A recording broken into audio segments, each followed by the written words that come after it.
কখনো শুনেছেন আল্লাহ কিংবা ঈশ্বরেরও সন্তান থাকতে পারে? আজকের মুভিটা মিশরীয় মিথোলজিকে কেন্দ্র করে তৈরি করা হয়েছে, যেখানে সৃষ্টিকর্তা এবং মানুষ মিলেমিশে বসবাস করত। হঠাৎ করেই যখন সৃষ্টিকর্তা মানুষের উপর অন্যায় অত্যাচার শুরু করে, তখন মানুষ কিভাবে এই থেকে রেহাই পায়। তো বন্ধুরা, মনোযোগ সহকারে বসে পড়ুন, শুরু করছি আজকের ছায়া গল্প।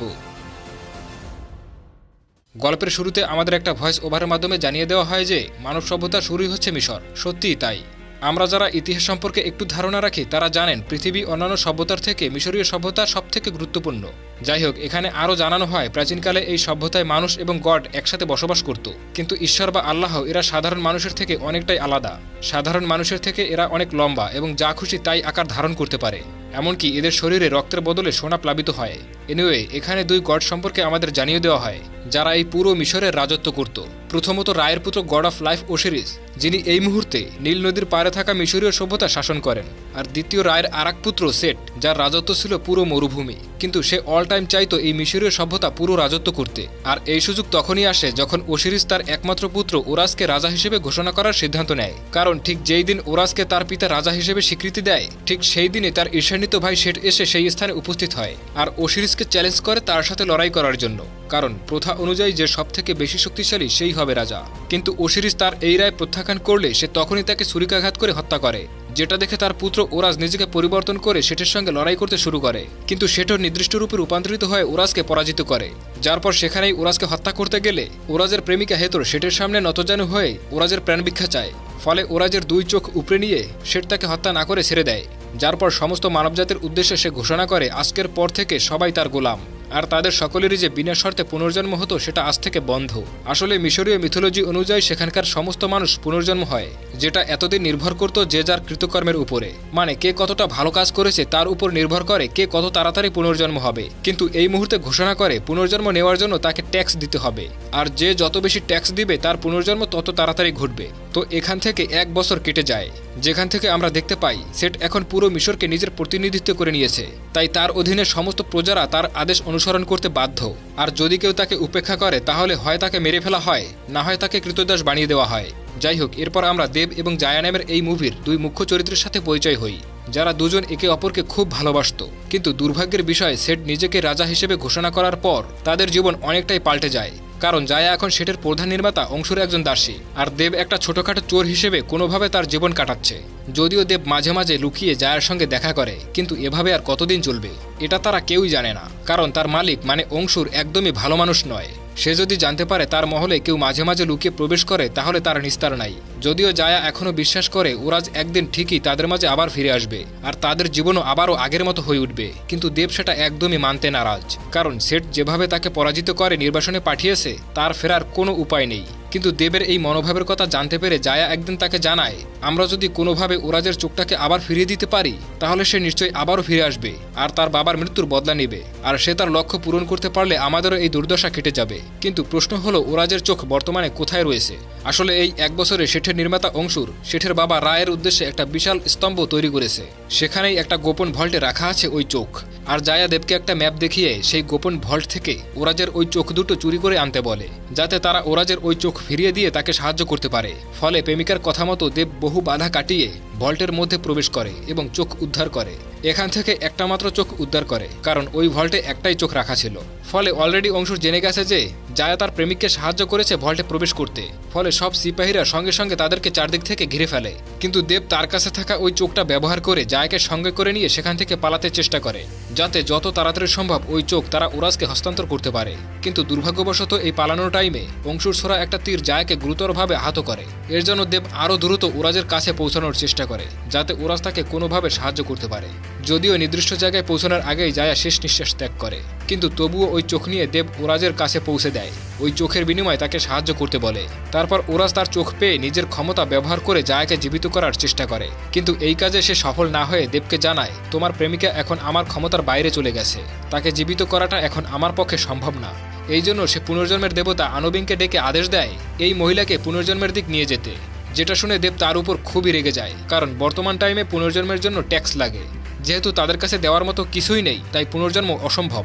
এই কারণে সে ওরাজকে তার চোখ ফিরিয়ে দিতে অস্বীকার করে, কিন্তু ওরাজ তাকে ধরে তার চোখ কেড়ে নেয়। এরপরে সে যখন জানতে চায় আমার আরেকটা চোখ কোথায়, তখনই দেব তাকে জানায় আরেকটা চোখ রয়েছে সেটের পিরামিডের মধ্যে। আর আমি জানি ওই পিরামিডের মধ্যে কিভাবে প্রবেশ করতে হয়, কিন্তু আমি তোমাকে সেখানে প্রবেশ করতে তখনই সাহায্য করব যখন তুমি আমাকে কথা দেবে আমার গার্লফ্রেন্ডকে পুনরায় জীবিত করতে সাহায্য করবে, না হলে আমি তোমাকে এই বিষয়ে কোনো সাহায্য করতে পারবো না।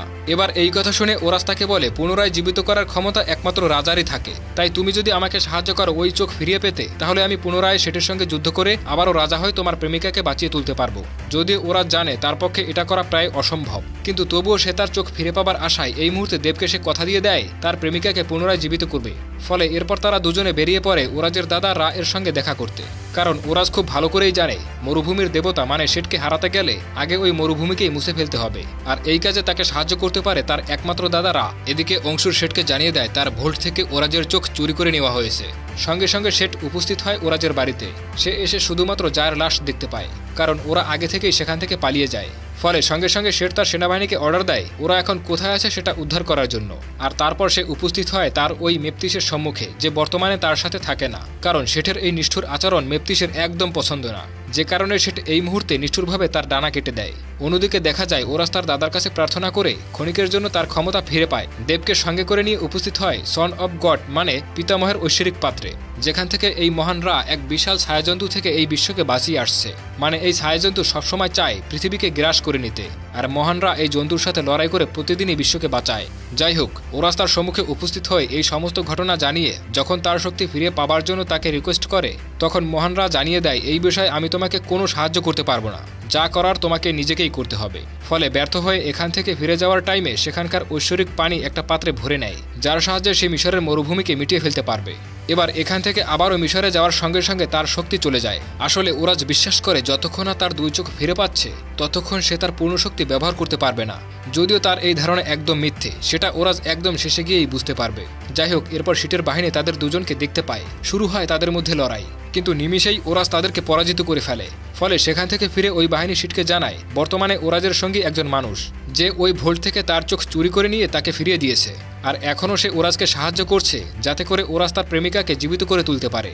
ফলে এরপর শিট তার দুজন বিশেষ শিকারীকে দায়িত্ব দেয় ওরাজ ও তার সঙ্গীকে পুরোপুরি মিটিয়ে ফেলতে, যার পরে শিট উপস্থিত হয় গড অফ লাভ হেতের সম্মুখে।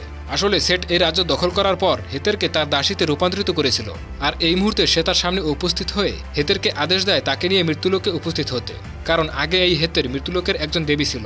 এখন হেতর শেঠকে জানিয়ে দেয় এই মুহূর্তে ল্যান্ড অফ ডেথে যাওয়া কোনো কিছুতেই সম্ভব না, কারণ সেখানকার শয়তানরা নিমিষেই তাদের দুজনকে শোষণ করে নেবে। কিন্তু সেট ভালো করেই জানে হেতের কাছে এমন একটা ব্রেসলেট রয়েছে যেটা ওই সমস্ত শয়তান থেকে তাকে প্রোটেক্ট করে, তাই ওই ব্রেসলেট যতক্ষণ তার হাতে আছে ততক্ষণ শয়তানরা তাকে কোনো কিছুই করতে পারবে না। ফলে এক প্রকার বাধ্য হয়ে হেতের তাকে নিয়ে রওনা হয় ল্যান্ড অফ ডেথের উদ্দেশ্যে, কারণ সিট যে কোনো উপায় ওরাজকে আটকাতে চায়। তো হেতর তার থেকে মুক্তি পাওয়ার জন্য চালাকি করে তার হাতের ব্রেসলেটটা খুলে নেয়, যার ফলে ল্যান্ড অফ ডেথের শয়তানরা নিমিষেই তাকে সেখান থেকে অন্য কোথাও নিয়ে যায়। ফলে ক্ষণিকের মধ্যে ওই ব্রেসলেট যখন আবার হাতে পড়ে নেয় তখন সে অন্য কোথাও আবার পৌঁছে যায়। এদিকে দেখা যায় শেঠের সেই দুই শিকারী ভয়ঙ্কর দৈত্যরূপে সাপের পিঠে চড়ে ওরাজ এবং দেবের সম্মুখীন হয়। প্রাণপণ চেষ্টা করতে থাকে ওরাজ এবং দেবকে মেরে ফেলার জন্য, কিন্তু ওরাজ তার ক্ষমতা ব্যবহার করে একটি শিকারীকে পরাজিত করতে পারলেও আর একটা শিকারী তাদেরকে প্রায় ধরে ফেলেছিল।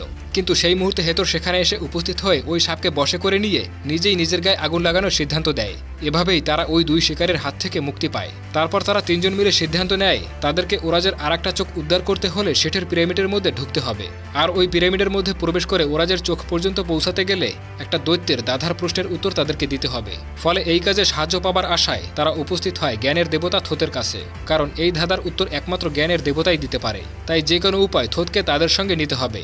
কিন্তু প্রথম দিকে থোত তাদেরকে সাহায্য করতে চায় না। পরক্ষণে দেব যখন তার জ্ঞান নিয়ে প্রশ্ন তোলে তখনই সে তাদেরকে সাহায্য করার জন্য ওই পিরামিডে যেতে রাজি হয়। তারপর তারা চারজন মিলে ওই পিরামিডে প্রবেশ করলে সেই দৈত্যের সম্মুখীন হয় এবং সেই দৈত্য তাদেরকে একটা ধাঁধার উত্তর দিতে বলে, কিন্তু থোত প্রথম দিকে সেই উত্তর ভুল দিলে তাদেরকে আক্রমণ করতে শুরু করে।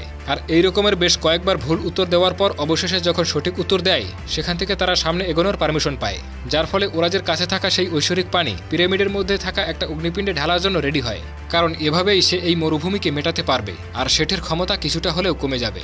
কিন্তু ওই কাজ করার আগেই শেঠ সেখানে উপস্থিত হয়। ওরাজ এবং থোতকে একটা জায়গায় বন্ধ করে দিয়ে সেই পানি নষ্ট করে দেয়। একই সঙ্গে থোতের মস্তিষ্ক তার মাথা থেকে খুলে সেখান থেকে চলে যায়, যার ফলে ওই পিরামিড সঙ্গে সঙ্গে ধ্বংস হতে শুরু করে। কিন্তু ওরাজ কোনোভাবে ওই খাঁচা থেকে মুক্ত হয়ে হেতর এবং দেবকে বাঁচিয়ে নেয়। কিন্তু এরপরই দেব ওরাজের উপর চিৎকার করতে শুরু করে, কারণ একটু আগেই সেট তাকে জানিয়ে গেছে ওরাজ এই পিরামিড পর্যন্ত পৌঁছানোর জন্য শুধুমাত্র তাকে ব্যবহার করেছে, সে তার প্রেমিকাকে কোনোদিন বাঁচাতে পারবে না। আর এই কারণেই দেব তার উপর প্রচণ্ড পরিমাণে রেগে আছে।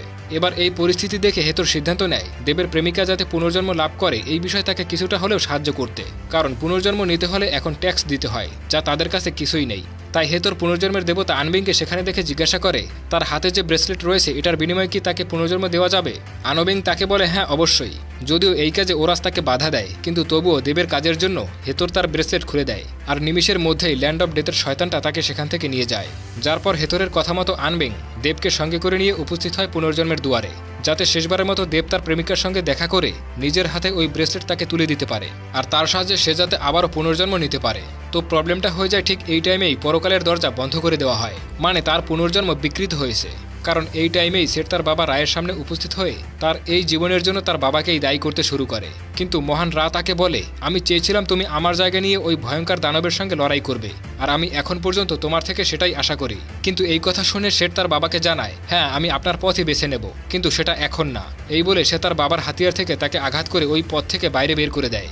ফলে অ্যাপেপ নামের যে মনস্টারটাকে এতদিন আটকে রেখেছিলেন সে নির্দ্বিধায় এই মুহূর্তে বিশ্বকে গ্রাস করতে শুরু করে, যে কারণে পরকালের দরজাও এই টাইমে বন্ধ করে দেওয়া হয়। ফলে দেব আবারও তার কাছে ফিরে এসে ওরাসকে জানায় যা করার আমাদের খুব তাড়াতাড়ি করতে হবে, না হলে এই সমস্ত কিছুই ধ্বংস হতে চলেছে। ফলে তারাও একটা রথের মাধ্যমে রওনা হয় শেঠের রাজধানীর উদ্দেশ্যে। আর ওইদিকে সেট বিশেষ উপায় থোতের মস্তিষ্ক, ওরাজের চোখ, মেপথিসের ডানা এবং রায়ের বর্ষা সমস্ত কিছু নিয়ে সুরক্ষিত হয়ে সেই স্তম্ভের উপরে উঠে এপেপকে তার দিকে আকৃষ্ট করতে শুরু করে, কারণ সেট ভেবে নিয়েছে এইবার এই দৈত্যকে পুরোপুরি সে হত্যা করতে পারবে আর তারপর সমস্ত কিছুই তার রাজত্বে চলে আসবে। কিন্তু এরই মধ্যে ওরা যে সেই স্থানে উপস্থিত হয়ে তার সঙ্গে লড়াই করতে শুরু করে, আর এই কাজে তাকে সাহায্য করে দেব। এমনকি চালাকি করে দেবী ওরাজের আর একটা চোখ সেটের সেই বর্ম থেকে খুলে নেয়, কিন্তু ওরাজকে তার চোখ ফিরিয়ে দিতে গিয়ে দেব উপর থেকে নিচে পড়ে যায়, যেটা দেখে ওরাজ তার চোখ উদ্ধার করার বদলে দেবকে বাঁচাতে গেলে পুনরায় সে তার শক্তি ফিরে পায়। তারপর পুরো শহর জুড়ে শুরু হয় শেঠের সঙ্গে তার তীব্র লড়াই, এবং একসময় ওরাজের সঙ্গে লড়াই করতে করতে শেঠ ওই স্তম্ভের নিচে পড়ে গুরুতরভাবে আহত হয়, আর ওই সুযোগে রায়ের বর্ষার মাধ্যমে ওরাজ তাকে সেখানেই ধ্বংস করে দেয়। তারপর সোজা সে উপস্থিত হয় অচেতন রায়ের সম্মুখে আর তাকে তার হাতিয়ার ফিরিয়ে দিয়ে পুনরায় সজাগ করে তোলে, যার ফলে মহানরা আবারও অ্যাপেপের উপর আক্রমণ করে আর এই বিশ্বকে ধ্বংস হওয়ার হাত থেকে বাঁচায়। পরবর্তীতে ওরাজ যখন দেবের সঙ্গে দেখা করতে যায় তখন একটা বাচ্চা মেয়ে তার সামনে এগিয়ে এসে তাকে তার দ্বিতীয় চোখটি ফিরিয়ে দেয়, যার পর দেবের সঙ্গে কথা বলতে গেলে সে সেখানেই মারা যায়, কারণ সেটের হাতে সে গুরুতরভাবে জখম হয়েছিল।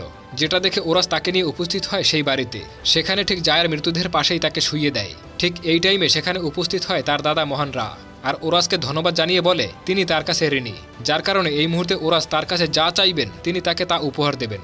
কিন্তু ওরাজ এই মুহূর্তে নিজের জন্য কিছুই চায় না, সে দেব এবং জায়াকে জীবিত করে দিতে বলে। ফলে নিমিষেই কথা মতো তারা দুজন সেখানে জাগ্রত হয়ে ওঠে, যার পরে দেখা যায় ওরাজকেই এই মিশরের রাজা হিসেবে ঘোষণা করা হয়, যেখানে পুনর্জন্ম নিতে গেলে কোনো ট্যাক্স লাগে না, যে যার কৃতকর্মের উপর ভিত্তি করেই পুনর্জন্ম লাভ করবে। এমনকি এখানে আমরা দেখতে পাই থোত এবং মেপথিসকেও জীবিত করা হয়েছে, কিন্তু ওরাজ তার প্রেমিকাকে উদ্ধার করার সিদ্ধান্তে সেই ব্রেসলেট সঙ্গে করে নিয়ে সেখান থেকে বেরিয়ে পড়ে, যদিও যাওয়ার আগে এই সাম্রাজ্যের দায়িত্ব দিয়ে যায় দেবের হাতে।